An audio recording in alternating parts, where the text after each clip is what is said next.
Hello friends, welcome back to our channel. I hope आप सभी अच्छे होंगे और आपकी तैयारी भी बहुत अच्छे से चल रही होगी। भाई इसके लिए भी डिमांड आई थी कि मेथड्स ऑफ अप्लाइड मैथमेटिक्स की भी मैं आपकी छोटी छोटी करके वीडियो बना दूं। तो आज हम इसको स्टार्ट कर रहे हैं, देखते हैं कितना हो पाएगा। वो अभी मैं थोड़ा सा बिजी हूँ, इस वजह से नहीं बना पाती वीडियो, पर कोशिश करूँगी कि आपकी दो दो यूनिट तो दोनों की करवाई दूँ। एक यूनिट हो गई है इंटीग्रल के अंदर, सेकंड यूनिट रहती है। सेकंड यूनिट सेम ही है जैसे फर्स्ट यूनिट है, बस उसमें पहले वाले में हमने वोल्टेरा किया, अगले में हम फ्रेडोलम करेंगे। सिमिलरली इसके अंदर रहेगा, इसके अंदर हम हीट इक्वेशन करेंगे, वेव इक्वेशन करेंगे और लाप्लास इक्वेशन करेंगे, जो कि आपके सिलेबस में है। ठीक है, ये है ना, कुछ नहीं है, बार बार इनको लिख के देखना, ये है ना, याद हो जाएंगी। मैं अब समझा दूंगी, इसके बाद याद हो जाएंगी, ऐसे तो नहीं होएगी, समझ में आ जाएगी, मैं आपको समझा देती हूँ। पर इसके साथ साथ आपकी भी ड्यूटी बनती है कि ज़्यादा से ज़्यादा लोगों तक चैनल को शेयर करना, क्योंकि मैं आपकी स्पेशल डिमांड पर ही ये वीडियो बना रही हूँ और तो मैं कोई आपसे फीस ले नहीं रही। तो आपको ये वीडियो ज़्यादा से ज़्यादा लोगों तक शेयर करनी है, चैनल को सब्सक्राइब करना है। ठीक है, चलो भाई करें स्टार्ट फिर। ठीक है, एक चीज़ आपको याद रखनी है, जिस तरह से हम सर्कल की इक्वेशन को याद करते हैं कि x square plus y square is equal to r square होता है, ये होती है अपनी सर्कल की equation, x square plus y square is equal to r square होता है। ऐसे ही अपने पास अब 3D के अंदर हम पढ़ेंगे, वैसे जैसे 3D के अंदर फिर सर्कल किस में चेंज हो जाता है, स्फीयर में चेंज हो जाता है। कैसे लिखते हैं उसको, x square plus y square plus z square is equal to r square, z coordinate और आ जाता है। तो अब 3D के अंदर हम क्या करेंगे, स्फेरिकल कोऑर्डिनेट, सिलेंड्रिकल कोऑर्डिनेट और पोलर कोऑर्डिनेट। वहाँ पे हम सर्कल की इक्वेशन की जगह x is equal to r cos theta, y is equal to r sine theta put करते थे सर्कल की इक्वेशन में, उनको बोलते थे हम polar coordinate. In similar way ये अपने पास है सिलेंड्रिकल कोऑर्डिनेट। सिलेंड्रिकल कोऑर्डिनेट क्या होंगे, 3D के अंदर अपने पास होते हैं सिलेंड्रिकल कोऑर्डिनेट। क्या होता है, रो फाई और जेड के अंदर क्या होता है, x के अंदर रो और y फाई और z अपने पास z कोऑर्डिनेट। x की जगह हमें क्या पुट करना होता है, रो साइन फाई, y की जगह हमें पुट करना होता है रो कोस फाई। ठीक है, और z की जगह z ही रहता है। सिलेंड्रिकल कोऑर्डिनेट को आपको याद रखना है, सिलेंड्रिकल कोऑर्डिनेट में जब भी चेंज करो तो x की जगह आपको रो साइन फाई, ये चीज बस ध्यान से समझ लो, आगे कुछ नहीं है यूनिट में। x की जगह आपको पुट करना होता है रो साइन फाई, y की जगह पुट करना होता है रो कोस फाई और z की जगह पुट करना होता है z। जो ये रो की वैल्यू होती है ये क्या होती है, ग्रेटर देन इक्वल टू 0 होता है रेडियस ऑफ सिलेंडर। तो ये क्या होती है, सिलेंडर की रेडियस सपोज करके चले, जैसे वहां पे r होता था। जो ये फाई, अब हमने यहाँ पे फाई ले रखा, तो फाई की वैल्यू क्या होती है, 0 टू 2 पाई लेते हैं। ठीक है, यानी कि z कोऑर्डिनेट को हटा देंगे तो r कोस थीटा, वहां पे कोस थीटा होता था लेकिन यहाँ पे r साइन फाई और क्या होगा, रो कोस फाई होगा। z की value minus infinity to infinity, यानी कि पूरी की पूरी z एक्सिस ले रखी, क्योंकि z की जगह z ही है तो अलग से बताना पड़ेगा। रो की value 0 greater than equal to 0 है और साइन जो फाई है वो 0 टू 2 पाई है। x किसके इक्वल रखेंगे, रो साइन फाई के, y किसके इक्वल रखेंगे, रो कोस फाई के। ठीक है भाई, ये कैसे कोऑर्डिनेट है, इनको बोलते हैं सिलेंड्रिकल कोऑर्डिनेट, जिसके अंदर रो ग्रेटर देन 0 होगा, जो फाई होगा वो 0 टू 2 पाई होगा और z की value minus infinity to infinity होगी। ठीक है भाई, फिर है लाप्लास ऑपरेटर, क्या होता है, डेल स्क्वायर से डिनोट करते हैं लाप्लास ऑपरेटर को, डेल स्क्वायर से डिनोट करते हैं। डेल की वैल्यू क्या होती है, जैसे वहां पे भी तुमने एडवांस कैलकुलस में पढ़ा था, डेल की वैल्यू क्या रखते थे, curl by curl x, curl by curl y, curl by curl z. लेकिन ये अपने पास क्या होगा, सिलेंड्रिकल कोऑर्डिनेट में क्या होगा, सिलेंड्रिकल कोऑर्डिनेट में होगा कर्ल स्क्वायर बाय में, क्योंकि सिलेंड्रिकल में क्या क्या आ रहा है, रो आ रहा है, फाई आ रहा है और जेड आ रहा है, तो यही रहेंगे इसके अंदर। तो क्या करना, जेड तो अकेला है इसलिए कर्ल स्क्वायर बाय में curl Z square, del square है तो कर्ल स्क्वायर बाय में कर्ल जेड स्क्वायर हो जाएगा। लेकिन जो अपने पास रो और फाई आपस में क्या मिक्स हो रखे हैं, तो कर्ल स्क्वायर बाय में कर्ल रो स्क्वायर हो जाएगा, प्लस 1 बाय में रो, कर्ल बाय में जहां भी डेल स्क्वायर आई ये वैल्यू रखनी है, कर्ल स्क्वायर बाय में कर्ल रो स्क्वायर, 1 बाय में रो, कर्ल बाय में कर्ल रो, प्लस 1 बाय में rho square, curl square by में कर्ल फाई स्क्वायर। ठीक है भाई, वहां पे तुम एडवांस कैलकुलस में क्या पढ़ते थे, डेल की वैल्यू, डेल स्क्वायर की वैल्यू ये पढ़ते थे, कर्ल स्क्वायर बाय में curl X square plus curl square by कर्ल बाय में कर्ल वाई स्क्वायर प्लस, यही पढ़ते थे ना, क्या पढ़ते थे, कर्ल स्क्वायर बाय में curl X square plus curl square by में curl Y square, curl square by में कर्ल जेड स्क्वायर। ठीक है, यही पढ़ते थे। यहाँ पे कुछ भी तुम्हारे पास जैसे जो भी यहाँ पे बाहर लेते थे, जैसे वहाँ पे फाई फंक्शन होता था तो फाई ले लेते थे, अगर एफ फंक्शन होता तो एफ ले लेते हैं। तो जब इसको तुम पोलर कोऑर्डिनेट में सिलेंड्रिकल कोऑर्डिनेट में चेंज करोगे तो इसकी वैल्यू हो जाएगी curl square by curl rho square plus 1 by में रो 1 बाय में रो, कर्ल बाय में कर्ल रो, प्लस 1 बाय में rho square, curl square by curl phi square, plus curl square by में कर्ल जेड स्क्वायर। ठीक है भाई।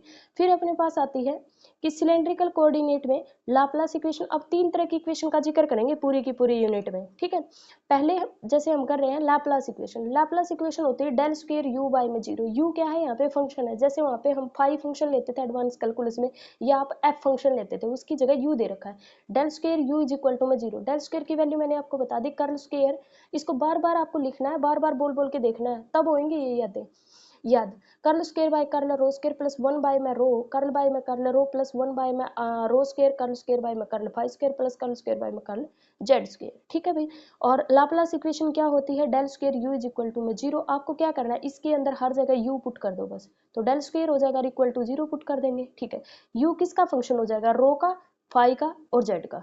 तो रो का और इसका, तो जहां पर भी u आएगा ना, अब u को हम पुट करेंगे, किसका फंक्शन है, एक तो अपने पास किसका है, जैसे मैंने मान लिया r, ये कैपिटल फाई है, ये कैपिटल जेड है, किसका फंक्शन है, रो का। r हमने सपोज कर लिया कि रो का फंक्शन, इसका बहुत यूज होगा, हम लेट करके चलेंगे इसको। रो फंक्शन है इनका, तो हमने 3 फंक्शन सपोज कर लिए कि ये हमने एक फंक्शन ले लिया, कैपिटल जेड एक फंक्शन को दिखा रहा है, किसका फंक्शन रहेगा, जेड का।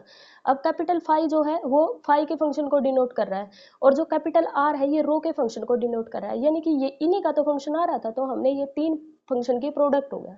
ठीक है, ये क्या है, लाप्लास इक्वेशन। अब हीट इक्वेशन क्या होती है, हीट इक्वेशन होता है डेल स्क्वायर यू। देखो लाप्लास में होता है del square u is equal to zero, heat में क्या होगा, del square u is equal to में 1 बाय में कापा, ये अपने पास क्या है, कोई भी कांस्टेंट है, तुम 1 बाय सी भी पुट कर सकते हो इसकी जगह, 1 बाय सी भी पुट कर सकते हो, तुम्हारी मर्जी है। 1 बाय के पुट कर रखा, 1 बाय कापा पुट कर रखा, जो मर्जी ले लो, यहाँ पे 1 बाय सी भी ले सकते हो। कर्ल यू बाय में curl t, curl del square u 1 by में सी ले लो या के ले लो या फिर कापा ले लो, कर्ल यू बाय में कर्ल टी। ठीक है, ये कॉन्स्टेंट है बस। ठीक है, 1 बाय लैम्डा भी ले सकते हो, जो मर्जी। ठीक है, ये अपने पास क्या रहेगी, हीट इक्वेशन। तो हीट इक्वेशन में ये भी किसकी अब डेल स्क्वायर यू की वैल्यू तो वही रहेगी सेम, बस इज इक्वल टू में इसमें जीरो था, इसमें 1 बाय में कांस्टेंट, यानी कि 1 बाय के या 1 by kappa, curl u by curl t. जैसे ही वेव पे जाऊंगी तो यहाँ पे हो जाएगा 1 बाय कापा भी एज इट इज, ये भी एज इट इज, यहाँ पे कर्ल स्क्वायर यू बाय में कर्ल टी स्क्वायर हो जाएगा। यहाँ पे curl u by curl t होगा हीट में, और यहाँ पे कर्ल स्क्वायर यू बाय में कर्ल टी स्क्वायर होगा। और तो सेम एज इट इज दे रखी, इसमें भी यू क्या लेट करोगे, फंक्शन लेके चलोगे, आर का, फाई कैपिटल फाई का फंक्शन होगा, और जेड जेड का फंक्शन होगा, और उस यू की वैल्यू यहाँ पे पुट करेंगे हम बाद में जब भी प्रूफ करेंगे। ठीक है भाई। अब देखो कुछ इंपॉर्टेंट रिजल्ट ये यूज करेंगे हम कि u किसका फंक्शन है, फाई जिसका फंक्शन है ना, जैसे यहाँ 4 है, इन 4 का फंक्शन है, किसका, रो का, फाई का, जेड का, टी का, तो 4 फंक्शन की प्रोडक्ट ले लें इसको। r किसका मान लिया मैंने, रो का, कैपिटल फाई का फंक्शन ले लिया, कैपिटल जेड जेड का फंक्शन ले लिया, कैपिटल टी का फंक्शन ले लिया। ये फंक्शन है, ये बता रहा है बस कि देखो अब इकट्ठा जैसे हमें कहीं यहाँ पे पार्शियल डेरिवेटिव करना पड़ेगा, तो और सारे कांस्टेंट रह जाएंगे, सिर्फ उसी का डेरिवेटिव कर लेंगे, इसलिए हमने प्रोडक्ट में माना है ये फंक्शन।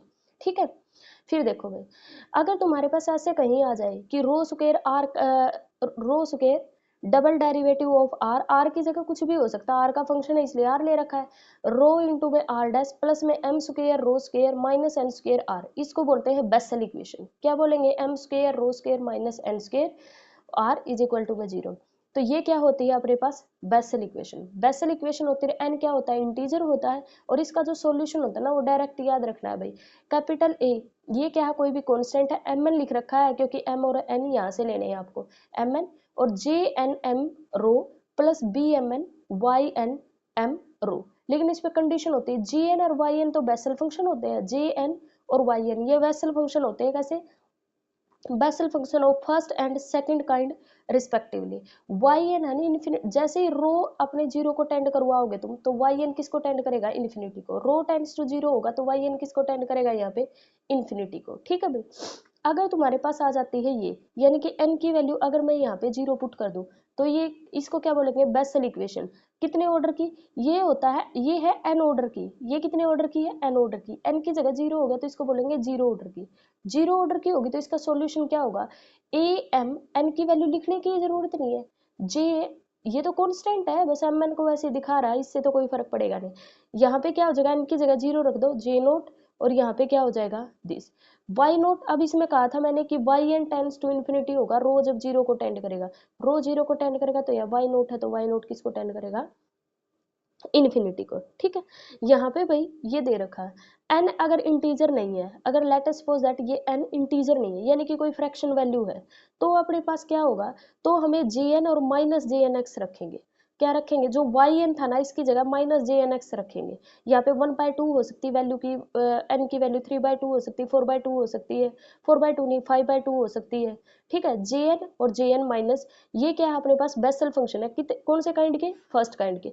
और जैसे वहाँ पे yn था, yn की जगह तो माइनस jnx आया है, ये किसको टेंड करेगा, इन्फिनिटी को, अगर रो जीरो को टेंड करेगा।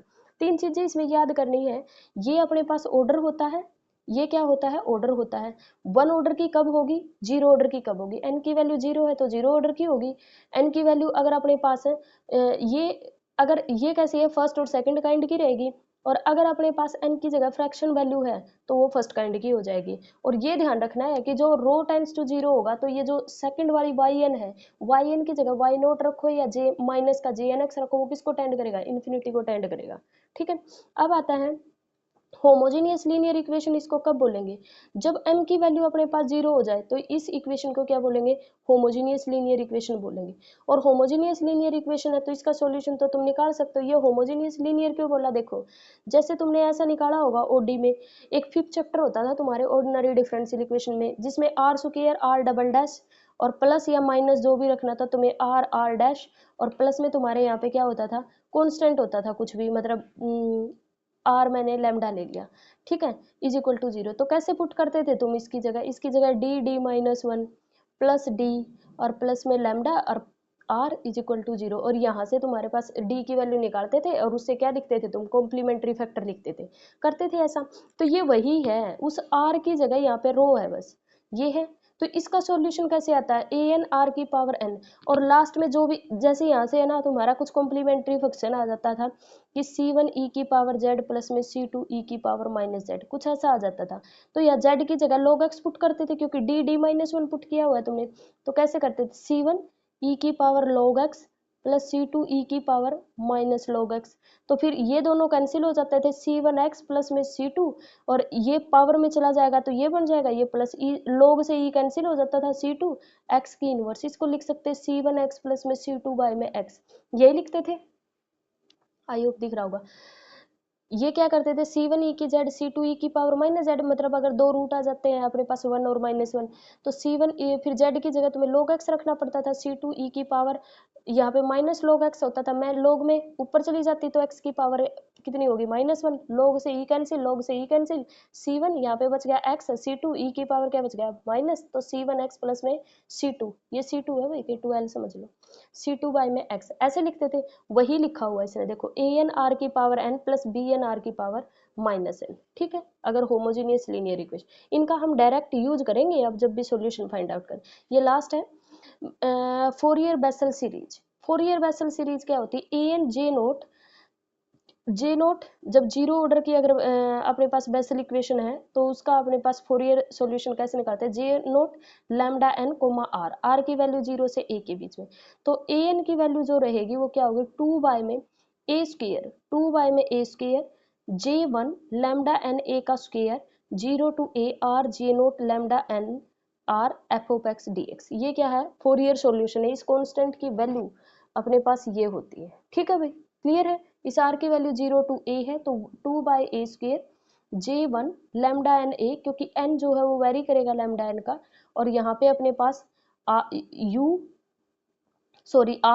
जे naught lambda N R F of X D X, इसकी वैल्यू निकाल लोगे, ये तुम्हारे पास ए एन कॉन्स्टेंट आ जाएगा।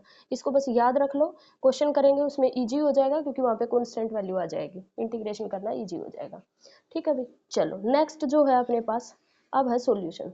तुम्हें ऑब्टेन करना, तीन चीजें निकाली है हमने, लाप्लास, हीट और वेव, इन तीनों का ही सॉल्यूशन करना है पूरी यूनिट में, और कुछ नहीं करना, ठीक है। चलो भाई, obtain the solution of Laplace equation in cylindrical polar coordinate, आपको क्या निकालना है, उसका सॉल्यूशन निकालना है। भाई ये बताओ, लाप्लास इक्वेशन तुम्हें लिखनी आती है, del square u is equal to zero होता है, और डेल की वैल्यू मैंने आपको बताई थी, तो del square u is equal to zero होगा। फिर मैंने क्या बताया था कि यू किसका फंक्शन है, रो का, फाई का और जेड का फंक्शन है, हमने ये सपोज कर लिया। भाई तुम्हें क्या करना है, देखो हमें क्या चाहिए, ये हमने u ले लिया, अब इस u का यूज यहाँ करना है, हमें क्या करना है, तुम्हें u का दो बार डेरिवेटिव चाहिए, रो की रिस्पेक्ट में, रो के रिस्पेक्ट में करोगे तो ये दोनों तो कांस्टेंट रह जाएगा, यहाँ पे आर डबल डैश आ जाएगा, मतलब 2 बार डेरिवेटिव, समझ रहे हो मेरी बात को। और एक बार करेंगे तो यहाँ पे क्या आ जाएगा, एक बार डेरिवेटिव मतलब आर डैश।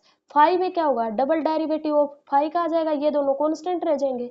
जेड की रिस्पेक्ट में जेड डबल डैश आ जाएगा, ये दोनों क्या रह जाएंगे, कांस्टेंट रह जाएंगे। और ये वैल्यू अलग से निकाल लो, ये वैल्यू, ठीक है। निकालोगे तो देखो इसमें क्या आएगी वैल्यू, इसमें आएगी r double dash, r double dash, ये दोनों एज इट इज वही रख रखा है, 1 by rho as it is.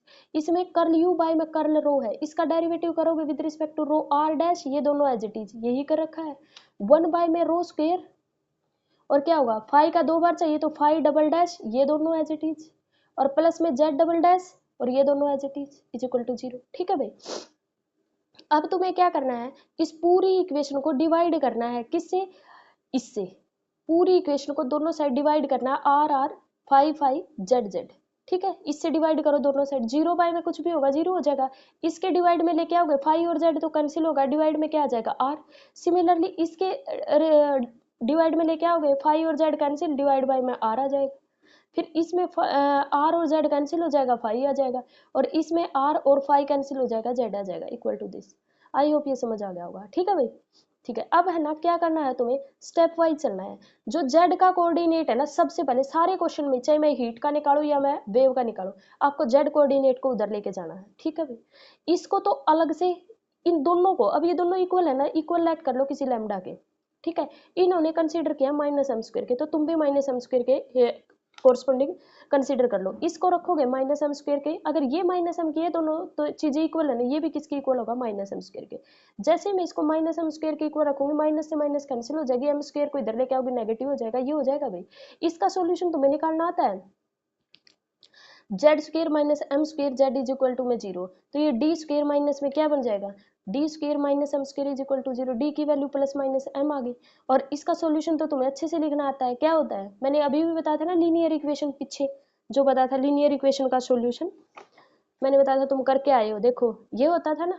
तो इसमें तो आर डैश की वैल्यू है ही नहीं, तो ए एन आर की power n, b n r की पावर माइनस एन, कब था, जब भी अपने पास प्लस माइनस एन आ जाए, तो यहाँ पे अपने पास क्या हो जाएगा भाई, इसका सॉल्यूशन ए एम ई की पावर, ए एम की जगह C1 C2 भी रख सकते हैं हम, ई की पावर एम जेड प्लस में बी एन ई की पावर माइनस एम जेड, क्योंकि प्लस माइनस एम आए हैं। आगे बात समझ में। अब जो ये बचा हुआ पोर्शन है, इसको माइनस एम स्क्वायर के इक्वल रखा, ठीक है। एक सॉल्यूशन तुम्हारे पास ये आ गया, यानी कि इसका सॉल्यूशन हो गया। अब चीजें बच गई इतनी, इसको सोल्व करोगे is equal to minus m square रखोगे। फिर यहाँ से क्या करना है तुम्हें, एलसीएम लेके ना रो स्क्वायर, इसका क्या करो, एलसीएम ले लो, रो स्क्वायर ले लो, रो स्क्वायर, यहाँ रो हो जाएगा, यहाँ आर है ना अपने पास,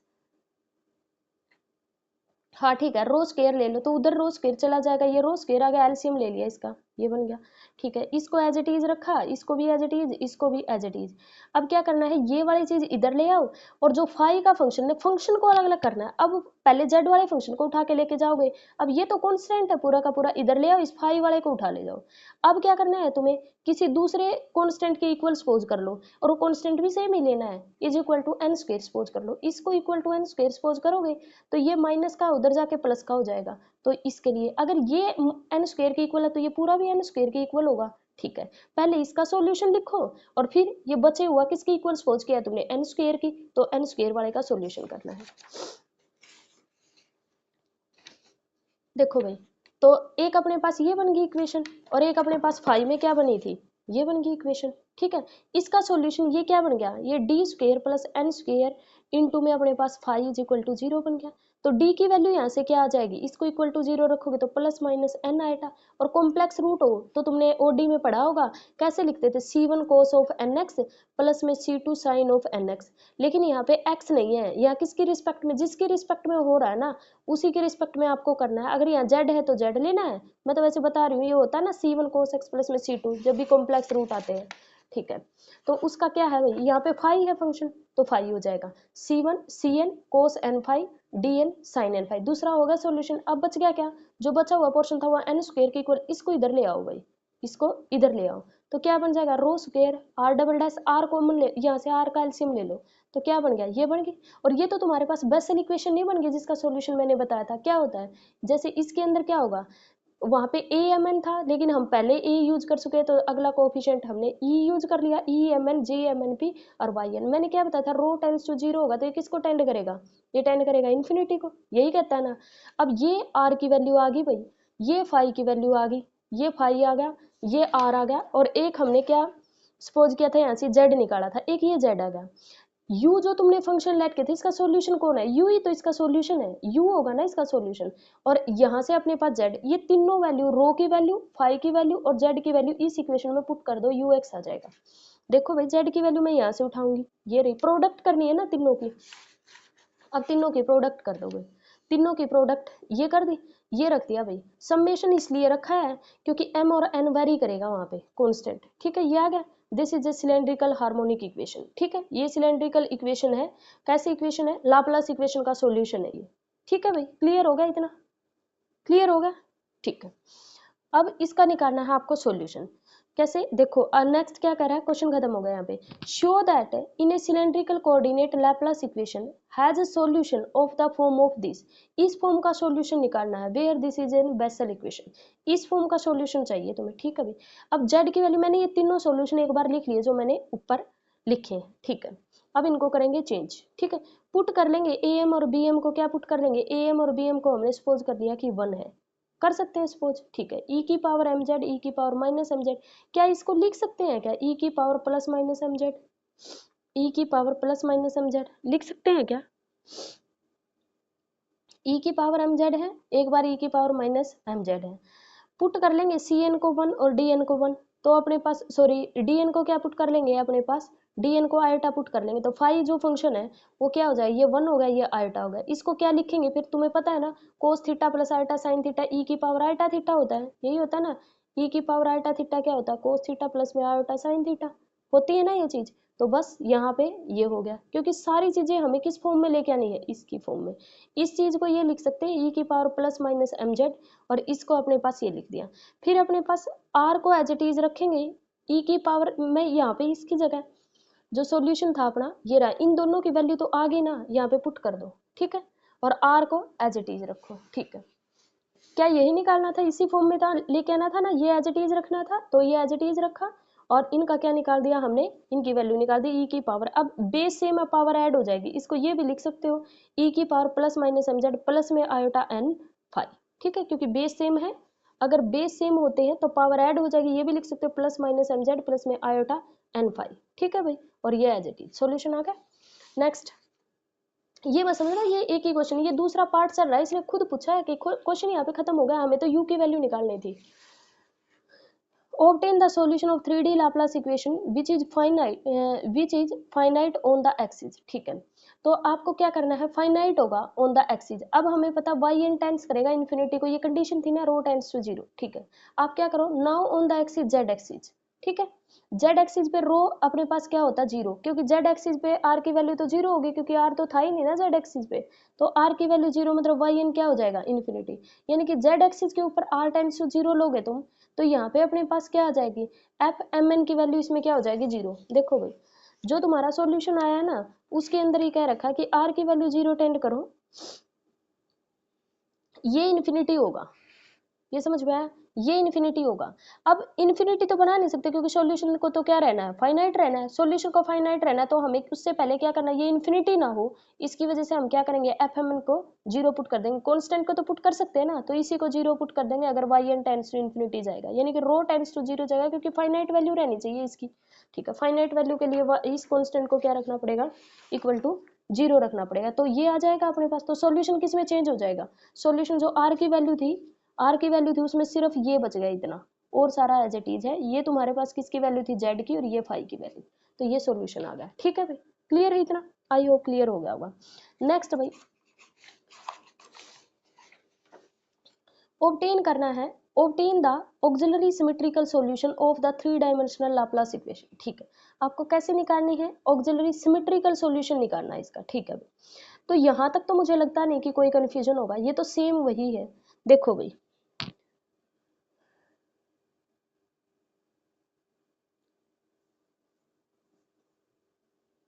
लाप्लास इक्वेशन में सिलेंड्रिकल कोऑर्डिनेट अपने पास ये होती है, सिंस द रिक्वायर्ड सॉल्यूशन कैसा चाहिए हमें, सिमेट्रिकल चाहिए, अबाउट द एक्सिस 5, हम किसके अबाउट लेके चल रहे हैं, अबाउट 5 एक्सिस के अबाउट लेके चल रहे हैं कि सिमेट्रिकल चाहिए, जिसके अबाउट सिमेट्रिकल चाहिए ना, किसी के अबाउट निकाल लो तुम्हारी मर्जी है, तो जिसके भी अबाउट निकालोगे तो उसको क्या होना पड़ेगा, जीरो होना पड़ेगा, क्योंकि 5 इज इक्वल टू कॉन्स्टेंट हो जाएगा, अगर सिमेट्रिकल निकालोगे तो उसका डेरिवेटिव क्या हो जाएगा, जीरो, तो इक्वेशन रिड्यूस होकर ये बन गई। तो यानी कि अब किसका फंक्शन रह गया, यू, ये फंक्शन रह गया रो और जेड का, तो आप u किसका, रो और जेड का, तो यहाँ पे फाई वाला फंक्शन आएगा ही नहीं, इन दोनों की प्रोडक्ट हो जाएगी।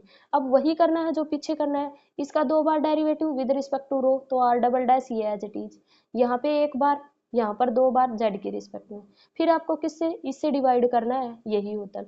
फिर z वाले को एक साइड कर लो, जो z वाला है पहले इसका एलसीएम ले लिया, इसका एलसीएम ले लिया पूरे का, अब z डबल डैश वाले को एक साइड कर लो और बचा हुआ ये हो गया, जेड जेड का सारा सब कुछ एक साइड कर लो, इसको इज इक्वल टू कॉन्स्टेंट, क्या कॉन्स्टेंट लेना है, माइनस एम स्क्वायर सपोज करते थे वही सपोज करना है, माइनस एम स्क्वायर से इसका सॉल्यूशन अलग से निकाल लो, इसको माइनस एम स्क्वायर, इसका सॉल्यूशन अलग से निकाल लो, ये हो गया भाई, ये हो गया इसका, इसका सॉल्यूशन ये अपने पास n की वैल्यू यहाँ जीरो है, और ये क्या है, बेसल इक्वेशन, मैंने बताया था इसका ये अपने पास z वाले का सॉल्यूशन आ गया, बेसल वाले का सॉल्यूशन, ये हमने जो पीछे किया था, इन दोनों की फिर हमें r u के अंदर पुट कर दो पीछे इक्वेशन में, समेशन लग जाएगा, इन दोनों की प्रोडक्ट आ गई, आगे बात समझ में। फिर ये कह रखा है वही, अगर आपको क्या निकालना है, अगर आपको फाइनाइट सॉल्यूशन चाहिए तो रो टेंड्स टू जीरो पे वाई एन इन्फिनिटी होगा, वाई एन इन्फिनिटी होगा तो आपने डीएम को क्या पुट करना पड़ेगा, जीरो, तो सॉल्यूशन आ जाएगा सिर्फ इतना इस भाग में, ठीक है, ये वाला जो पार्ट है इसमें ये करना है। फाइंड द पोटेंशियल फंक्शन, अब तुम्हें क्या फाइंड आउट करना है, ये क्वेश्चन बहुत इंपॉर्टेंट है, वो एग्जाम में आ सकता है अब की बार।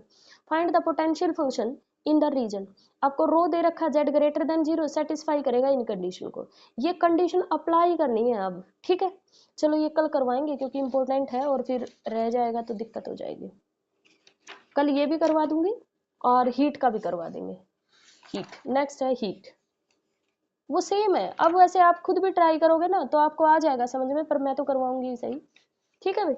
चलो वीडियो को लाइक करना, चैनल को सब्सक्राइब करना, ज़्यादा से ज़्यादा लोगों तक शेयर करना, थैंक यू।